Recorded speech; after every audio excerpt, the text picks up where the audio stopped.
बिलॉव्ड students, welcome to CBKYS। आज हम लोग इस वीडियो में इन्वेस्टमेंट लेजर का एक क्वेश्चन डिस्कस करेंगे जो कि आपके एग्जाम 2018 में आया हुआ है। इंपॉर्टेंट सम्स है और आप इसका कंसिडरेशन कर सकते हैं। 2018 एक बार सम्स हम लोग पढ़ेंगे, अच्छी तरीके से समझेंगे। सम्स को पढ़ने के समय ही मैं इसके कुछ रूल्स भी आपको बताता रहूँगा, जिससे कि अगर आप इसके रूल्स को अच्छे से जानते हैं तो आपके पास रिवीजन होती रहेगी और वो सारे रूल्स मेमोराइज होते रहेंगे। मेंशन कर रहा है ESS limited was dealing in 9% government stock. ये गवर्नमेंट स्टॉक का सम्स है। हम लोगों का इन्वेस्टमेंट गवर्नमेंट स्टॉक में हो, गवर्नमेंट सिक्योरिटीज़ में हो, बॉन्ड में हो या डिवेंचर में हो, इन सब का कैलकुलेशन एक ही तरीके से होता है। और जो कैलकुलेशन आपको इस सम्स में दिखेगा, अगर डिवेंचर का सम्स रहे तो भी हम लोग वही कैलकुलेशन फॉलो करेंगे। सिर्फ शेयर्स के केस में कुछ कैलकुलेशन चेंज हो जाते हैं, वहाँ पर कुछ अलग रूल्स हम लोगों को फॉलो करना पड़ता है। शेयर्स के ऊपर हमने एक सम्स का डिस्कशन किया था जो कि आपके 2019 एग्जाम में आया था। उसके लिंक मैं डिस्क्रिप्शन में दे दूंगा, आप चाहें तो वो शेयर्स वाला सम्स भी जाकर देख सकते हैं। और जो लोग फर्स्ट टाइम विजिट किए हैं उनसे कहना चाहेंगे कि वो एक बार प्लेलिस्ट की तरफ घूम कर आ जाएं, क्योंकि प्लेलिस्ट में अगर आप जाओगे तो आप देखोगे आपको बहुत सारे ईयर के क्वेश्चन डिस्कस किए हुए वहाँ पर मिलेंगे। तो सम्स एक बार समझ लें हम लोग फिर से। ESS limited was dealing in 9% government stock. They furnishes the following details about their transaction. Transaction कब कब हमारी हो रही है? 1 अप्रैल 2017 को पहला ट्रांजेक्शन दिया है। ओपनिंग बैलेंस फेस वैल्यू है 30,000 का और कॉस्ट है 27,000 का। एक्चुअली ये ट्रांजेक्शन नहीं है, ये बैलेंस है। और बैलेंस हम लोग क्या करते हैं, जब इन्वेस्टमेंट अकाउंट बनाते हैं, इन्वेस्टमेंट हमारा एसेट है तो हम लोग एसेट के डेबिट साइड में ये बैलेंस दिखा देते हैं। फेस वैल्यू दिखा देंगे 30,000 का और कॉस्ट दिखा देंगे 27,000 की। फिर 1/8/2017 को अगला ट्रांजेक्शन दिया है किस चीज़ का? परचेज का। परचेज किए हैं 20,000 stock at the rate 91 cum interest. तो इसके बारे में रूल आप लोगों को ध्यान में होगा कि जब हम लोग कम इंटरेस्ट प्राइस देखते हैं तो अपने कॉस्ट कैलकुलेशन करने के समय जो भी हमारा कॉस्ट आएगा उसमें से इंटरेस्ट हम लोग माइनस करके तब कॉस्ट के फिगर में दिखाएंगे। 31/10/2017 को सोल्ड किया है 36,000 का stock at the rate 93% come interest. ये भी कम इंटरेस्ट का प्राइस है। तो 36,000 का जब हम लोग कॉस्ट निकालेंगे 93%, तो उसमें से भी हम लोग इंटरेस्ट माइनस करके तब मेन सम्स में कॉस्ट के कॉलम में शो करेंगे। 1/12/2017 को फिर बॉट किया है। बॉट किया है 26,000 का stock at the rate 90% x interest. तो जब ये 26,000 का हम लोग 90% कॉस्ट निकालेंगे तो वो कॉस्ट हम लोग पूरा का पूरा ले जाकर मेन सम्स में दिखा देंगे, लेकिन इंटरेस्ट की कैलकुलेशन यहाँ पर भी होगी। ये आप ध्यान में रखिएगा, चाहे कम इंटरेस्ट प्राइस हो चाहे एक्स इंटरेस्ट प्राइस हो, इंटरेस्ट अपने को निकालना पड़ता है और उसको इंटरेस्ट वाले कॉलम में दिखाना पड़ता है। बस कम इंटरेस्ट प्राइस जब दिया रहता है तो हम लोग जो वैल्यू निकालते हैं उसमें से इंटरेस्ट को माइनस कर देते हैं। इसके बाद एक लास्ट ट्रांजेक्शन है 1/2/2018 को सोल्ड किया है 20,000 का stock at the rate 94% x interest. यहाँ पर भी हम लोग 20,000 का 94% निकालेंगे और वो वैल्यू ही कॉस्ट में दिखा देंगे। इंटरेस्ट माइनस करने की ज़रूरत यहाँ नहीं है क्योंकि एक्स इंटरेस्ट प्राइस है, लेकिन इंटरेस्ट का कैलकुलेशन निकालकर हम लोगों को दिखाना पड़ता है। लास्ट एक लाइन मेंशन कर रहा है, interest are payable on 31 March and 30 सितंबर ईच ईयर। ये बहुत इंपॉर्टेंट लाइन रहता है सम्स में, ध्यान रखिएगा कि वो सम्स में एक ही बार बता देता है कि इस इन्वेस्टमेंट के ऊपर आपको कब कब इंटरेस्ट मिलेगा। तो जहाँ पर हमारा इन्वेस्टमेंट हो रहा है वो कंपनी अपने को 2 बार इंटरेस्ट पे करती है। एक पे करती है 31 मार्च को और एक पे करती है 30 सितंबर को। साल में 2 बार 6-6 महीने पर। एक बार सम्स में ये लाइन मेंशन कर दिया तो वो बार बार आपको बोलेगा नहीं कि 31 मार्च को इंटरेस्ट निकालो और 30 सितंबर को इंटरेस्ट निकालो। आपको ध्यान में रखना पड़ेगा कि जब भी हमारा 31 मार्च का डेट आएगा या 30 सितंबर का डेट आएगा तो उस डेट में हम लोगों को इंटरेस्ट कैलकुलेट करना होगा और उस इंटरेस्ट को कैलकुलेट करके उसके रिसीप्ट की एंट्री हम लोगों को यहाँ पर दिखानी पड़ेगी। आगे मेंशन कर रहा है the company follows weighted average method for stock valuation. मतलब जब भी स्टॉक वैल्यूएशन होगा और सेल के समय प्रॉफिट एंड लॉस की कैलकुलेशन होगी तो उस समय हम लोगों को वेटेड एवरेज मेथड फॉलो करने हैं। ये कैलकुलेशन फीफो मेथड पर भी हो सकता है, लिफो मेथड पर भी हो सकता है। सम्स में जनरली मेंशन रहता है और अगर मेंशन ना हो तो भी हम लोग वेटेड एवरेज मेथड ही इस कैलकुलेशन के लिए फॉलो करते हैं। तो इस सम्स में हम लोग देख लेंगे कि वेटेड एवरेज मेथड फॉलो करके स्टॉक वैल्यूएशन किस तरीके से होगा और सेल करने के समय प्रॉफिट एंड लॉस की कैलकुलेशन किस तरीके से होगी। करना क्या है अपने को, लास्ट लाइन में मेंशन किया है prepare investment account for the year ended 31 March 2018। एक साल का पूरा बनाना है। Assume that the price given above are after adjustment of appropriate brokerage. ये जो बात मेंशन कर दिया, इससे हम लोगों की कैलकुलेशन थोड़ी कम हो गई, क्योंकि वो बता दिया कि जो प्राइस ऊपर में दिया हुआ है सबके साथ, जैसे यहाँ पे 91% दिया है, 93% दिया है, 90% या 94% दिया है, तो मेंशन कर दिया कि ये जो प्राइस ऊपर में दी हुई है उस प्राइस में ही ऑलरेडी ब्रोकरेज एडजस्ट करके दिया है। अगर ब्रोकरेज एडजस्ट करके नहीं देता और अलग से ब्रोकरेज की वैल्यू दे देता तो हम लोगों को एक्स्ट्रा कैलकुलेशन करना पड़ता। और मैं याद दिला दूं आप लोगों को कि ब्रोकरेज की कैलकुलेशन क्या होती थी कि जब भी हमारा परचेस का ट्रांजेक्शन होता है तो ब्रोकरेज का कॉस्ट उसमें ऐड करके लिया जाता है, और जब भी हम लोगों का सेल का ट्रांजेक्शन होता है तो ब्रोकरेज का कॉस्ट सेल वाले प्राइस से माइनस करके लेना होता है। ब्रोकरेज और टैक्स के लिए ये ट्रीटमेंट ध्यान में रखेंगे कि परचेस करने के समय हमारे कॉस्ट में ब्रोकरेज और टैक्स ऐड हो जाएगा और सेल करने के समय हमारे कॉस्ट से ब्रोकरेज और टैक्स रहेगा तो वो माइनस हो जाएगा। इस सम्स में अपने को उसका कोई कैलकुलेशन नहीं करना है, क्योंकि हमारा जो प्राइस ऊपर दिया हुआ है वो ऑलरेडी ब्रोकरेज को एडजस्ट करके दिया है। तो ये सम्स था हम लोगों का। अब हम लोग देखते हैं कि इसकी सॉल्यूशन किस तरीके से की गई है। सराउंडिंग में आपको कुछ नॉइज भी मिल सकता है, हम लोग उसको अवॉइड करते हुए अपने कंटेंट के ऊपर ध्यान रखेंगे और सम्स में फोकस रखेंगे तो हम लोगों को सम्स समझ में भी आती रहेगी।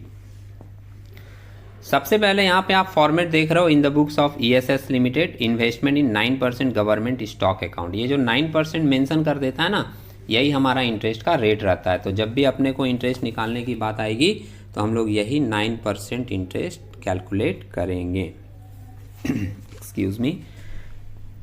फॉर्मेट आप देख लीजिएगा, डेट पार्टिकुलर्स 3 कॉलम रहता है, एक नॉमिनल वैल्यू का, एक इंटरेस्ट का और एक कॉस्ट का। यहाँ पर वर्ड थोड़ा गलत लिख दिया है, आप जब फॉर्मेट बनाकर लिखोगे तो क्लियर लिख लेना। पहला कॉलम आपका NV है, नॉमिनल वैल्यू, या इसको हम लोग फेस वैल्यू भी बोलते हैं।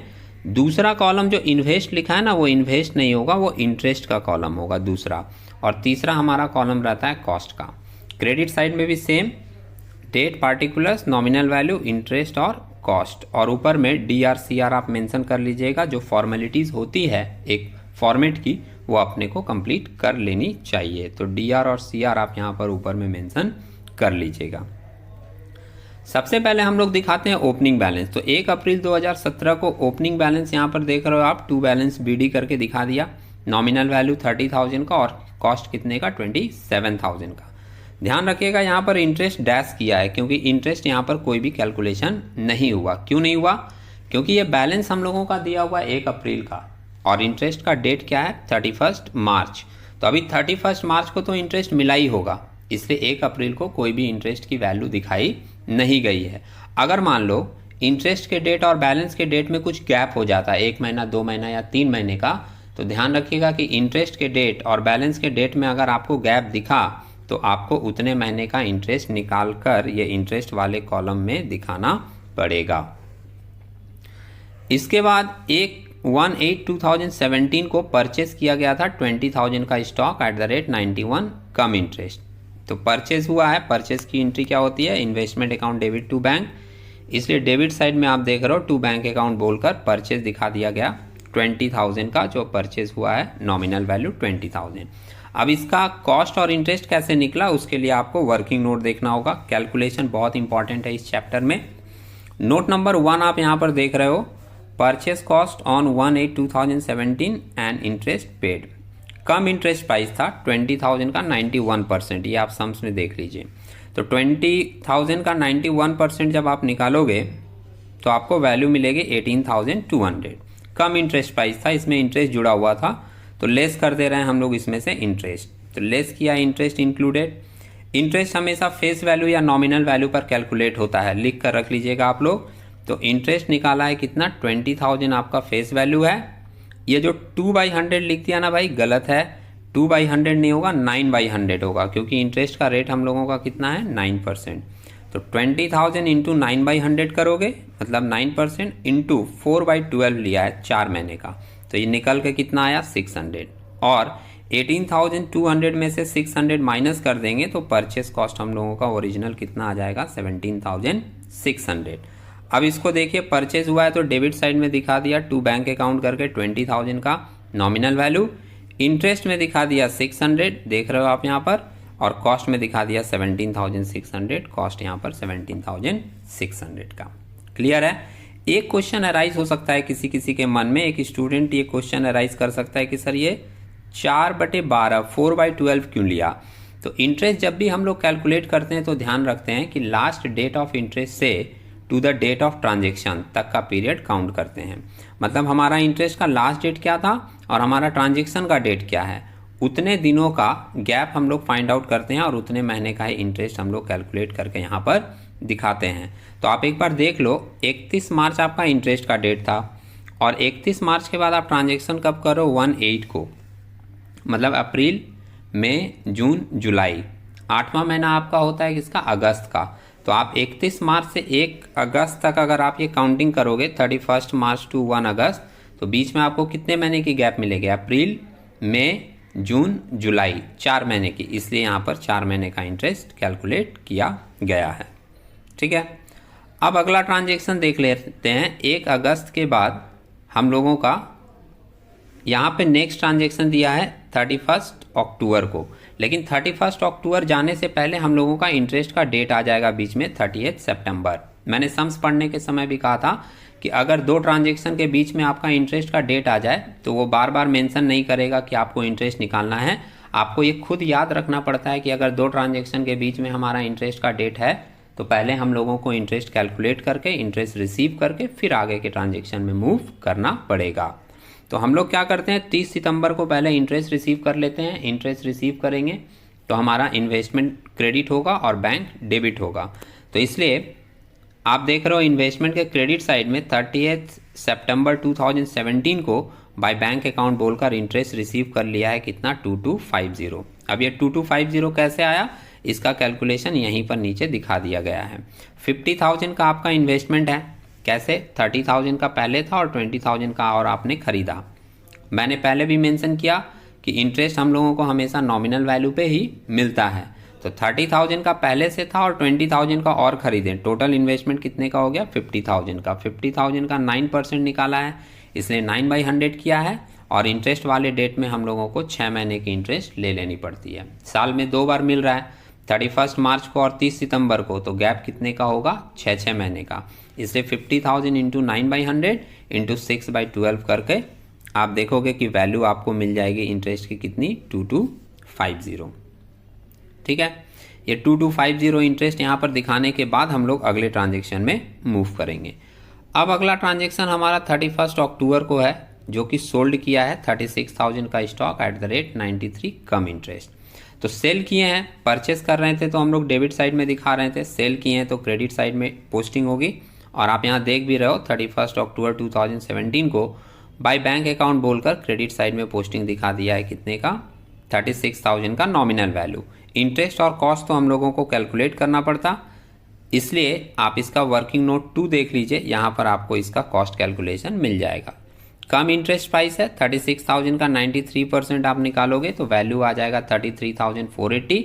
इसमें से इंटरेस्ट हम लोग माइनस कर देते हैं, कम इंटरेस्ट प्राइस है तो लेस इंटरेस्ट इंक्लूड किया है। 36,000 नॉमिनल वैल्यू पर इंटरेस्ट निकाल रहा है 9%, 9/100 करोगे और इंटू कितने महीने का लिया है 1 महीने का, तो वैल्यू आ गया कितना 270, और ये माइनस करके नेट कॉस्ट आपका आ गया है 33,210। फिर से अगर मान लीजिए आपके मन में ये क्वेश्चन हो कि ये 1 महीने का क्यों निकाला, तो आपको मैं फिर से वो लाइन याद दिला दूं कि हम लोग लास्ट डेट ऑफ इंटरेस्ट से लेके डेट ऑफ ट्रांजेक्शन तक का टाइम पीरियड कंसीडर करते हैं। 30 सितंबर को आपका इंटरेस्ट का डेट था और 31 अक्टूबर को ये सेल किया है, तो 30 सितंबर से 31 अक्टूबर अगर आप काउंट करोगे तो बीच में सिर्फ 1 महीना अक्टूबर का आ रहा है, इसलिए 1 महीने का इंटरेस्ट यहाँ पर कैलकुलेट किया है। अब ये जो नेट कॉस्ट प्राइस आ गया 33,210, इसको हम लोग यहाँ पर मेन सम्स में आप देख रहे हो बाय बैंक अकाउंट बोलकर नॉमिनल वैल्यू में दिखा दिया 36,000, इंटरेस्ट में दिखा दिया 270 और नेट कॉस्ट आ गया हमारा 33,210। ठीक है। इसके बाद हम लोग आगे आते हैं, तो नेक्स्ट ट्रांजेक्शन हम लोगों का हो रहा है 1 12/2017 को, मतलब 1 दिसंबर 2017 को बॉट किया है। ठीक है, बॉट जब किया है हम लोगों का 26,000 का 90% एक्स इंटरेस्ट में, तो हम लोग बॉट किया है तो डेबिट साइड में पोस्ट कर देंगे 1 दिसंबर 2017 को। आप देख रहे हो टू बैंक अकाउंट बोलकर यहाँ दिखा दिया है 26,000 का। इसका कॉस्ट कैलकुलेशन हम लोगों को देखना पड़ेगा और ये कॉस्ट कैलकुलेशन नोट नंबर 3 में निकाला गया है। यहाँ पर एक्स इंटरेस्ट प्राइस था इसलिए 26,000 का 90% डायरेक्ट निकाल लिए, कितना आ गया 23,400। लेकिन मैंने सम्स पढ़ने के समय भी कहा था कि एक्स इंटरेस्ट प्राइस भले ही हो, हम लोगों को कॉस्ट निकालना पड़ेगा तो इंटरेस्ट भी निकालना पड़ेगा, क्योंकि मेन सम्स में इंटरेस्ट अलग से दिखाया जाता है। तो इंटरेस्ट पेड यहाँ पर निकाला है 26,000 का 9% कितने महीने का, 2 मंथ्स का, तो वैल्यू आ गया कितना 390। अब ये 2 मंथ्स क्यों लिया, क्योंकि 30 सितंबर लास्ट डेट ऑफ इंटरेस्ट था और 1 दिसंबर को ट्रांजेक्शन हो रहा है, तो बीच में कितने महीने का गैप है, अक्टूबर और नवंबर, 2 महीने का, इसलिए 2 महीने का इंटरेस्ट निकाल दिया और वैल्यू आ गई 390। अब परचेज हुआ था तो इसको हम लोग डेबिट साइड में दिखा देंगे, टू बैंक अकाउंट बोलकर आप यहाँ देख रहे हो 26,000 का नॉमिनल वैल्यू है, इंटरेस्ट आया था 390 का और कॉस्ट आया था हम लोगों का 23,400 का। क्लियर है। इसके बाद नेक्स्ट ट्रांजेक्शन हो रहा है हम लोगों का 1 फरवरी 2018 को, तो 1 फरवरी 2018 को फिर से 20,000 का स्टॉक बेचा गया है और 94% एक्स इंटरेस्ट में, तो 20,000 तो हम लोगों का नॉमिनल वैल्यू है, 94% इसका कॉस्ट है और वो भी एक्स इंटरेस्ट है। तो इसका भी हम लोग एक बार कॉस्ट कैलकुलेशन देख लेते हैं। यहाँ पर कॉस्ट कैलकुलेशन इसका आपको नोट नंबर 4 में दिख रहा है। सेम तरीके की कैलकुलेशन होती है लेकिन हर ट्रांजेक्शन में ये करके दिखानी पड़ती है। तो 20,000 इंटू 94% आप निकालोगे तो आपको वैल्यू मिल रहा है कितना 18,800 का।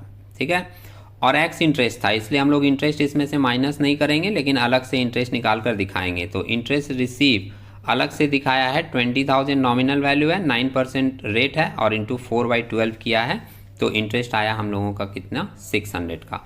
4 मंथ क्यों किया, सेम लाइन है। लास्ट डेट ऑफ इंटरेस्ट था हम लोगों का 30 सितंबर, 30 सितंबर से आप काउंटिंग करोगे तो अक्टूबर, नवंबर, दिसंबर और जनवरी 4 महीना हो रहा है। 1 फरवरी को ये ट्रांजेक्शन किया गया है, तो 4 महीने का इंटरेस्ट हम लोगों का आ गया कितना 600 का।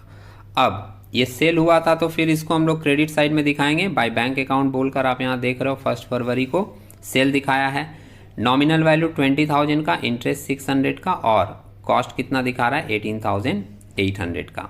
ठीक है, इसके बाद लास्ट डेट में इसके बाद कोई ट्रांजेक्शन नहीं है, तो इसके बाद हम लोगों का डेट आ जाएगा 31 मार्च इंटरेस्ट का। तो इंटरेस्ट के डेट में हम लोग इंटरेस्ट दिखाएंगे बिना बोले हुए, वो सम्स में मेंशन नहीं करेगा। तो आप देख रहे हो 31 मार्च 2018 को, ये 31 मार्च होगा, 31 मार्च 2018 को बाय बैंक अकाउंट बोलकर इंटरेस्ट रिसीव दिखा दिया गया है कितने का 900 का। और ये 900 आया कैसे, हम लोगों के पास नेट 20,000 का इन्वेस्टमेंट बचा है जिस पर 9% इंटरेस्ट का रेट है और इंटरेस्ट के डेट में आप कुछ भी काउंटिंग नहीं करोगे। अगर 6 महीने का इंटरेस्ट का डेट है तो आप 6 महीने की इंटरेस्ट निकाल कर दिखा दोगे। तो 20,000 का 9%, 6 मंथ की इंटरेस्ट हमारी आ गई है कितने की 900 की। क्वेश्चन एक ये अराइज होगा कि ये 20,000 वैल्यू कहाँ से आया, तो ये हम लोगों का नेट बचा हुआ वैल्यू है। जितना हम लोगों के पास ओपनिंग में था, हमने और कुछ खरीदा तो उसमें ऐड करते चले गए, फिर जो हमने बेचा वो माइनस करते हुए चले गए और फाइनली नेट जितना इन्वेस्टमेंट हम लोगों का बचा उस पर हम लोगों को इंटरेस्ट निकाल कर ये वैल्यू दी हुई है। ये चीज़ आपको और क्लियर हो जाएगा जब आप एक लास्ट नोट देखोगे। दरअसल सम्स में ये बात बताया नहीं जाता है, ये खुद से करना पड़ता है कि जब जब आप सेल करोगे, 2 बार सेल हुआ है आपके सम्स में, जब जब आप सेल करोगे तब आपको एक और कैलकुलेशन दिखानी होगी कि सेल करने में हमारा प्रॉफिट हुआ है या लॉस, और उसी के लिए वो बोला था कि वेटेड एवरेज मेथड फॉलो करके आपको ये स्टॉक वैल्यूएशन करना है। तो हम लोग अभी देखेंगे कि 2 बार हमारा सेल हुआ है, उस सेल में हमारा प्रॉफिट हुआ है या लॉस, वो जो भी प्रॉफिट या लॉस होगा वो प्रॉफिट एंड लॉस अकाउंट में ट्रांसफर करके हमको उसकी भी एक एंट्री दिखानी पड़ेगी। तो अभी हम लोग यहाँ पर देखते हैं लास्ट वाला नोट, नोट नंबर 5।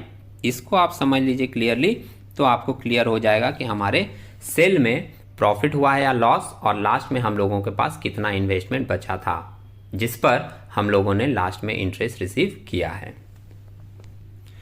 तो यहाँ आप देख रहे हैं एकदम स्टार्टिंग से दिखाया गया है, और ये स्टार्टिंग से क्या दिखाया है यहाँ पर कि हम लोगों ने ओपनिंग इन्वेस्टमेंट 1/4/2017 को रखा था, नॉमिनल वैल्यू था 30,000 का और कॉस्ट था हमारा कितने का, 27,000 का। इसमें हम लोगों ने परचेस किया 1/8/2017 को 20,000 का और उसका कॉस्ट था 17,600। ऐड कर दिया सिंपली, खरीदे हैं तो हमारा इन्वेस्टमेंट बढ़ेगा। ऐड करके नॉमिनल वैल्यू आ गया 50,000 और कॉस्ट आ गया 44,600। अब इसके बाद हम लोगों ने एक सेल किया था 36,000 का। तो यहाँ पर आप सेल देख रहे हो, नॉमिनल वैल्यू था 36,000 का। आप वो सेल वाली एंट्री यहाँ पर नोट नंबर 2 में देख सकते हो। नॉमिनल वैल्यू था 36,000 का और इस 36,000 का हम लोग कॉस्ट अपने हिसाब से कैसे निकाल रहे हैं। यूनिटरी मेथड है, बहुत ही सिंपल कैलकुलेशन। ये 44,600 जो टोटल कॉस्ट आपका आया है, ये कितने नॉमिनल वैल्यू का है, 50,000 का। तो 36,000 का जो आपने बेचा उसका नॉमिनल वैल्यू, उस नॉमिनल वैल्यू का कॉस्ट कितना होगा, ये निकालने के लिए हम लोग एक सिंपल यूनिटरी मेथड वाला तरीका लेते हैं। 44,600 डिवाइडेड बाई 50,000, ये 50,000 का है, तो जितने की आपको कॉस्ट चाहिए उससे मल्टीप्लाई कर दीजिए। तो मल्टीप्लाई हम लोग कर दिए कितने से, 36,000 से। तो 36,000 का कॉस्ट हम लोगों को मिल गया, कितना वैल्यू आया, 32,112। अब आप सोच के देखो, नोट नंबर 2 आप देखिएगा, ये सेल वाला था कि मार्केट में आपने इसको बेचा है कितने में, 33,210 में, और आपका कॉस्ट कितना आ रहा है, 32,112। 32,000 की चीज़ थी आपके पास और आपने बेचा है 33,000 में। आपको दिख रहा है कि ज़्यादा प्राइस में बेचा है, मतलब हमारा प्रॉफिट हुआ। और इसलिए साइड में यहाँ पर कैलकुलेशन लिखकर भी दिखा दिया गया है कि 33,210 जो हमने मार्केट में बेचा माइनस 32,112 जो हमारा ओरिजिनल कॉस्ट था, माइनस करके वैल्यू कितना आया, 1098, और ये हो गया हमारा प्रॉफिट। प्रॉफिट को हम लोग प्रॉफिट एंड लॉस अकाउंट के क्रेडिट में दिखाते हैं, ये बात आप जानते हो। तो जब इन्वेस्टमेंट अकाउंट बन रहा है तो इन्वेस्टमेंट अकाउंट के डेबिट साइड में हम लोग इस प्रॉफिट को दिखाएंगे। इसके बाद कैलकुलेशन में आगे बढ़ जाते हैं। तो 50,000 में 36,000 का बेच दिए, बैलेंस कितना बचा, 14,000। यहाँ 44,600 में 32,112 आप माइनस कर दोगे तो वैल्यू बचेगा कितना, 12,488। इसके बाद फिर एक परचेज का ट्रांजेक्शन हुआ था, तो परचेज हुआ तो हम लोग ऐड कर दिए। ट्रांजेक्शन आप ऑर्डर वाइज लोगे, ऊपर नीचे नहीं कर सकते। तो इसके बाद एक परचेज का ट्रांजेक्शन हुआ था, 26,000 का परचेज किए थे हम लोग। ये आप देख रहे हो नोट नंबर 3 में निकाले थे हम लोग इसका कॉस्ट। तो 26,000 हम लोग नॉमिनल वैल्यू में ऐड कर दिए और 23,400 जो इसका कॉस्ट निकला था ये कॉस्ट में ऐड कर दिए। ऐड करके हम लोगों को नेट वैल्यू मिल गया, नॉमिनल वैल्यू 40,000 और कॉस्ट का 35,888। अब यहाँ पर फिर हमने 20,000 का नॉमिनल वैल्यू का इन्वेस्टमेंट बेच दिया। तो 40,000 में 20,000 माइनस करेंगे तो नेट क्लोजिंग इन्वेस्टमेंट बच जाएगा कितने का, 20,000 का। ठीक है। और इस सेल में भी हम लोगों की कैलकुलेशन एवरेज मेथड पर ही होगी प्रॉफिट एंड लॉस के लिए। तो वो कैसे किए, 35,888 कितने नॉमिनल वैल्यू का कॉस्ट है, 40,000 का। तो 35,888 को डिवाइड करेंगे 40,000 से और कितने का कॉस्ट हम लोगों को चाहिए, 20,000 का। तो मल्टीप्लाई करेंगे 20,000 से तो हम लोगों को इसका कॉस्ट मिल गया कितना, 17,944। अब फिर से सोचिए, 17,944 आपका कॉस्ट है इन्वेस्टमेंट का, लेकिन आपने इसको बेचा है कितने में, 18,800 के कॉस्ट में। तो 18,800 में बेचे हैं और हमारा ओरिजिनल कॉस्ट था 17,944। यहाँ पर भी हम लोगों ने ज़्यादा में बेचा है तो यहाँ भी हम लोगों का प्रॉफिट होगा, और वो भी यहाँ साइड में लिख कर दिखा दिया, 18,800 माइनस 17,944 करके वैल्यू आया 856।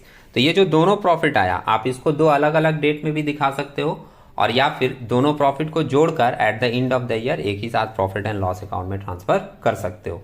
अगर आपको कहीं अलग अलग दिखाया हुआ मिले या आप अलग अलग दिखाते हो तो कोई प्रॉब्लम नहीं है, उसमें कंफ्यूज होने की कोई ज़रूरत नहीं है। आप अलग अलग भी प्रॉफिट ट्रांसफर कर सकते हो या आप दोनों प्रॉफिट को जोड़कर एक ही साथ भी ट्रांसफर कर सकते हो। लास्ट लाइन में यहाँ पर मेंशन करके दिखा दिया गया है, आप देख रहे हो, total profit on sale of investment for the year 2017-18 1098 plus 856 add करके कितना आया, 1954। ये प्रॉफिट एंड लॉस अकाउंट के क्रेडिट साइड में जाएगा और हमारे इन्वेस्टमेंट अकाउंट के डेबिट साइड में हम लोग इसको शो कर देंगे। ठीक है। और ये जो क्लोजिंग बैलेंस हम लोगों को फाइनली मिला माइनस करके 20,000 और कॉस्ट कितना 17,944, ये क्लोजिंग इन्वेस्टमेंट ही हम लोग अपने इन्वेस्टमेंट अकाउंट में बाई बैलेंस सीडी करके दिखा देंगे। और इसी क्लोजिंग बैलेंस के ऊपर नॉमिनल वैल्यू 20,000 के ऊपर हमने 31 मार्च को 6 महीने का इंटरेस्ट रिसीव करके मेन सम्स में दिखाया था। आप वापस से एक बार मेन सम्स देख लीजिए यहाँ पर। तो बाई बैंक अकाउंट करके जो इंटरेस्ट रिसीव किया गया था 31 मार्च को, वो आपका 20,000 का 9% 6 मंथ का निकाला गया था। ये 20,000 वही है जो लास्ट में आपके पास बचा। और बाई बैलेंस सीडी करके जो क्लोजिंग इन्वेस्टमेंट था नॉमिनल वैल्यू 20,000 और कॉस्ट में 17,944, ये दिखा दोगे तो आपका नॉमिनल वैल्यू और कॉस्ट का कॉलम मैच कर जाएगा। तो ये जैसे ही हम लोग दिखाएंगे हमारा नॉमिनल वैल्यू में 76,000 दोनों साइड सेम आएगा, कॉस्ट में 69,954 दोनों सेम आएगा। बस इंटरेस्ट वाला हमारा जो कॉलम है उसमें जितना भी बैलेंस बचेगा वो ट्रांसफर हो जाएगा प्रॉफिट एंड लॉस अकाउंट में। और जो हमारी प्रॉफिट आई थी लास्ट में 1954, वो हमने पीएल में ट्रांसफर कर दिया।